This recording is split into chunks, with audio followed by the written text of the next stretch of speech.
안녕하세요, 박시학입니다. 오늘의 이야기는 조선시대 연산군과 그 주변 인물들에 관련된 이야기고요. 폭정으로 인해 강등되어 연산군으로 불려지게 되는 드라마 같은 스토리가 있는 연산군의 묘에 가보도록 하겠습니다. 조선시대 폭군의 대명사라고 할 수 있는 조선 제10대 국왕 연산군은 인생이 화려한 만큼 드라마나 영화 같은 매체에 단골로 등장하는 왕이었습니다. 4대 사화 중 2번의 사화가 연산군 때 일어났으며 조선 사회가 굉장히 피바람이 불던 시기였습니다. 모 사화는 김종직이 생전에 지은 조의제문이라는 세조의 왕위 찬탈을 비판하는 내용을 적은 글입니다. 세조가 계유정난을 통해 단종을 끌어내리고 정통성을 부정당한 채 왕에 즉위한 인물인데 연산군의 뿌리는 증조 할아버지인 즉 세조에게 있었기 때문에 조의제문이라는 글은 부모님을 욕하는 패드립이 될 수도 있었고 연산군은 가만히 있을 수는 없었습니다.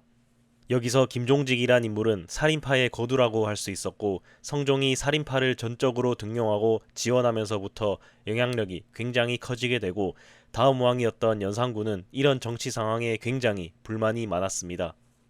왕에게 호감을 사고자 했던 유자광이라는 자가 조의제문을 일러 바치게 되고 이미 죽은 김종직을 부관 참시하고 그의 제자 김일손을 비롯해서 모든 살인들을 처벌하는 무오사화가 일어나게 됩니다. 갑자사화는 무오사화 이후 살인파는 축소되고 임금에게 간언하는 사람이 줄어드니 자연스럽게 연산군은 멋대로 하게 되고 흥청망청 사치를 즐기게 됩니다. 보다 못한 훈구파의 신하들 역시 간언을 하지만 연산군은 되려 자신의 말을 듣지 않는다며 반대하는 세력들을 숙청하게 됩니다. 그때 연산군의 어머니인 패비윤씨 사건을 들먹이며 자신의 어머니를 보호해주지 않았다는 명분으로 많은 조정 사람들이 처형되었습니다.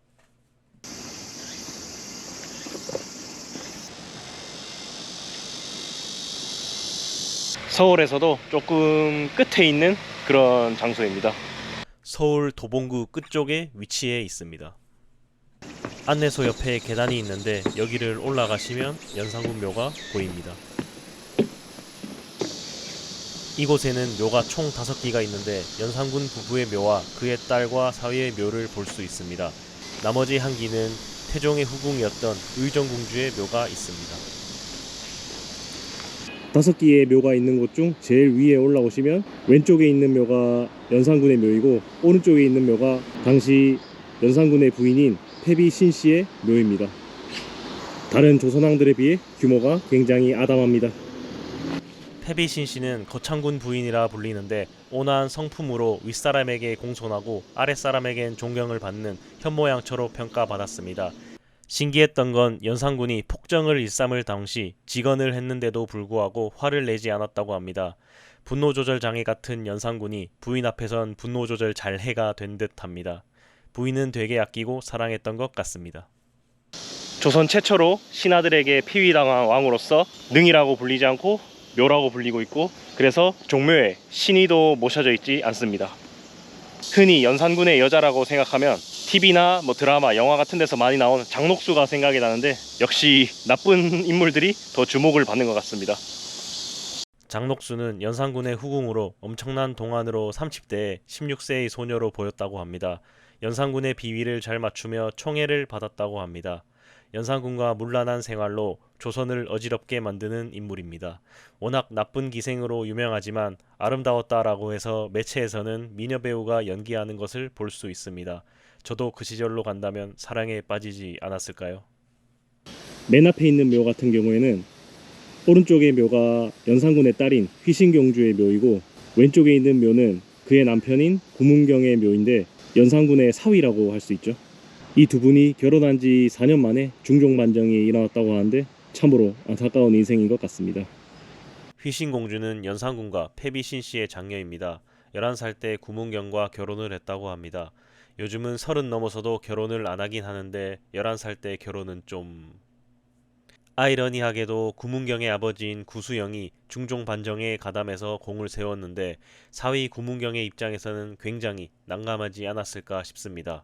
구수영은 조정의 연산군과 결혼할 것을 청하여 구문경과 공주는 이혼을 하게 됩니다. 조선 사회에도 이혼이 있었네요. 그러나 그 이후 중종은 구문경 부부를 다시 합하도록 하였습니다. 연산군 부부의 묘와 그리고 그의 딸인 휘순공주 부부의 묘가 있는데 중간에 보시면 뜬금없이 묘 하나가 더 있는데 태종의 후궁이었던 의정공주의 묘입니다. 연산군의 가족도 아닌데 뜬금없이 태종 후궁의 묘가 왜 있냐? 좀 의아하게 생각하시는 분들도 있을 것 같습니다. 이 땅은 원래 세종의 아들 임영대군의 땅이었는데 세종의 명으로 자식이 없던 의정공주를 모시다가 의정공주 사후 이 땅에 묘를 조성하고 제사를 지냈습니다. 임영대군의 외손녀인 거창군 부인은 연산군의 묘를 이곳으로 옮겨달라고 했고 거창군 부인도 세상을 떠나 연산군과 같이 묻히고 이후 딸과 사이의 묘가 같이 묻히게 되었습니다. 의정공주가 첫 번째로 묻히고 연산군 가족은 뒤에 들어와서 묻힌 경우라고 보실 수 있습니다. 아으 모기. 주변이 숲이고 날씨가 습해서 그런지 모기가 굉장히 많았습니다. 근처에는 아무도 없는 기와집 하나가 있었습니다. 연산군 제실입니다. 와. 제사 때만 쓰는 집치고는 관리를 깔끔하게 한 것 같았습니다. 연산군의 제실이라고 합니다. 어렸을 때 우리 할머니일 거네. 제실 양쪽에는 현판 2개가 걸려 있는데 하나는 영조가 연산군의 묘소를 외손으로 하여금 제사를 잘 지내고 군사 10명을 배치하여 묘역을 살핌에 있어서 소홀함이 없이 하라는 전교가 적혀 있습니다. 비록 강등된 임금이지만 영조는 연산군 사후를 잘 챙겨 주었던 것 같습니다.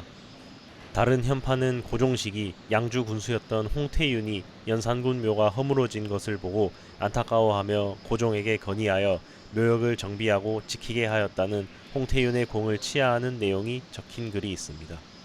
폭정으로 인해 연산군은 강화도로 유배를 가게 되고 패비 신씨도 같이 강화도로 가길 원했지만 결국에는 다른 곳으로 쫓겨가게 됩니다. 그리고 연산군은 강화도로 간 지 3개월 만에 역질에 걸려 죽게 되고요. 연산군이 죽을 때 부인 신씨를 많이 보고 싶다고 했는데 제가 예전에 올린 영상 중에 강화도 유배지를 간 영상이 있거든요. 거기 보면 정말 그 사방에 높은 가시덩굴에 둘러싸여 있는 작은 초가집을 볼 수 있는데 연산군이 그곳에서 생활했으면 굉장히 또 외로웠을 것 같습니다. 오늘 서울에 있는 연산군 묘에 대한 영상은 여기까지 하고요. 다음 영상에 뵙도록 하겠습니다. 시청해주셔서 감사합니다.